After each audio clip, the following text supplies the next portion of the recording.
তিন দফা কমানোর পর দেশের বাজারে ফের সোনার দাম বাড়ানোর ঘোষণা দিয়েছে বাংলাদেশ জুয়েলার্স অ্যাসোসিয়েশন বাজুস।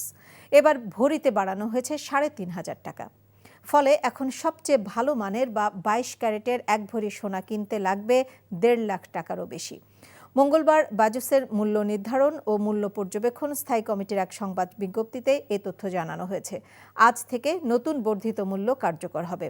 বাজুসের ঘোষণা অনুযায়ী বুধবার থেকে প্রতি ভরি ২২ ক্যারেট মানের সোনা ১,৫১,৯০০ টাকা, ২১ ক্যারেট সোনা ১,৪৪,৯৯৫ টাকা, ১৮ ক্যারেট সোনা ১,২৪,২৮০ টাকায় বিক্রি হবে। এছাড়া সনাতন পদ্ধতির প্রতি ভরি সোনার দাম ১,০২,৩৭৫ টাকা নির্ধারণ করা হয়েছে।